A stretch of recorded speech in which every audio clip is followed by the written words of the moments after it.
Norte da Itália. Abril de 1945. A guerra estava quase acabando. Os alemães recuavam. As cidades caíam uma atrás da outra. Mas num vale entre as montanhas, um dos generais mais experientes do exército alemão ainda resistia com milhares de soldados ao redor. Os americanos analisaram a situação. Terreno difícil. Posições fortemente defendidas. Tentativa de captura direta seria um massacre. A conclusão foi clara. Esperar. Deixar o general se render quando não tivesse mais saída. Os brasileiros ouviram essa análise e tomaram uma decisão diferente. Enquanto os americanos esperavam, os soldados da FEB cercaram o vale, cortaram as rotas de fuga e foram buscar o general. Essa é a história que os livros americanos não contam. Em abril de 1945, a guerra na Europa estava nos seus últimos dias. Berlim estava sendo destruída pelos soviéticos. Hitler se escondia num bunker embaixo da cidade. Mas na Itália, os alemães ainda lutavam. Não porque acreditavam que podiam ganhar, mas porque recuar sem ordem era traição. E trair a Alemanha nazista tinha consequências. Então os soldados alemães no norte da Itália continuavam nas posições. Continuavam atirando. Continuavam morrendo por uma guerra que já estava perdida. E no centro de tudo isso havia um general, com mais de 10.000 soldados sob seu comando, entrincheirado numa região montanhosa e sem a menor intenção de se render facilmente. Ele não era um general qualquer. Era um veterano. Tinha passado pela Primeira Guerra, pela ascensão do nazismo, pelas campanhas na França e na Rússia. Sabia exatamente o que estava fazendo quando escolheu aquele vale para se defender. O terreno favorecia o defensor. Havia apenas 2 estradas de acesso, e ambas eram cobertas por artilharia alemã. Qualquer ataque frontal seria respondido com fogo pesado antes mesmo de chegar perto das posições alemãs. Era exatamente por isso que os americanos haviam decidido esperar. Era exatamente por isso que os brasileiros decidiram não esperar. Em abril de 1945, a FEB não era mais a mesma força que havia chegado à Itália 8 meses antes. Esses homens haviam sobrevivido ao inverno nos Apeninos, haviam tomado Monte Castelo. Haviam avançado mais rápido do que qualquer unidade aliada no setor durante a ofensiva de abril. Eram soldados endurecidos por combate real. E tinham algo que os americanos naquele momento não tinham: a vontade de terminar o que havia começado. O plano não era atacar de frente. Atacar de frente seria exatamente o que o general alemão esperava. O plano era cercar, fechar todas as saídas, cortar o abastecimento, deixar os alemães dentro do vale sem para onde ir. Era um movimento que exigia velocidade. Se os alemães percebessem o cerco antes de estar completo, tentariam abrir uma brecha. Os brasileiros se moveram à noite, sem barulho, sem iluminação.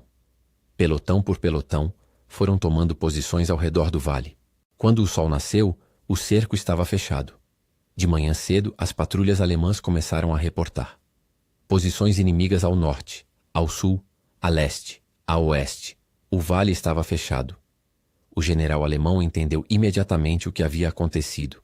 Tentou mandar uma coluna blindada abrir caminho pelo norte. Os brasileiros já estavam lá. Tentou pelo sul, bloqueado.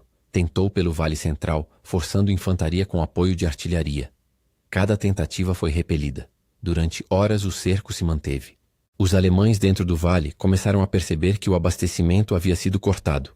Sem munição extra chegando. Sem comida. Sem reforços. E do lado de fora os brasileiros esperavam. Não com ansiedade, com paciência.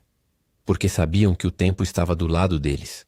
Cada hora que passava, a situação dentro do vale ficava mais desesperadora. E o general alemão sabia disso melhor do que qualquer outro. No final da tarde, um emissário alemão apareceu. Bandeira branca. Mãos levantadas. Os brasileiros o deixaram passar. A mensagem era direta. O general queria negociar os termos da rendição. Os brasileiros responderam com uma única condição: rendição incondicional. Total. Sem negociação. No dia seguinte de manhã, os portões do cerco se abriram. Primeiro saíram os soldados comuns.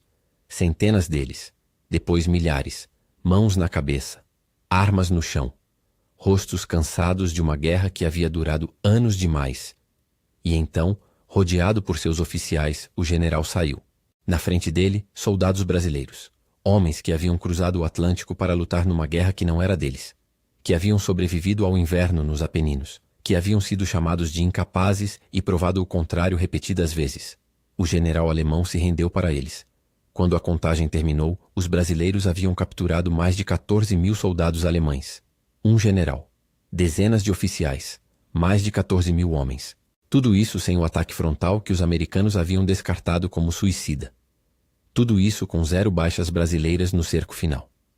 Quando a notícia chegou ao quartel-general americano, o silêncio foi diferente de tudo que havia vindo antes. Nos primeiros meses, os americanos haviam feito piadas sobre os brasileiros. Haviam duvidado, haviam descartado.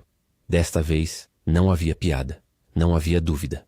O relatório de Colecchio, como ficou conhecido o cerco, foi documentado como uma das operações de cerco mais eficientes do fronte italiano, executada por soldados que, segundo os próprios americanos, jamais deveriam ter sido capazes de tanto.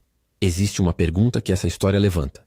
Se os americanos haviam dito que era impossível e os brasileiros fizeram, por que essa história não é contada? A resposta é simples. A história da Segunda Guerra foi escrita pelos que tinham mais recursos para escrever.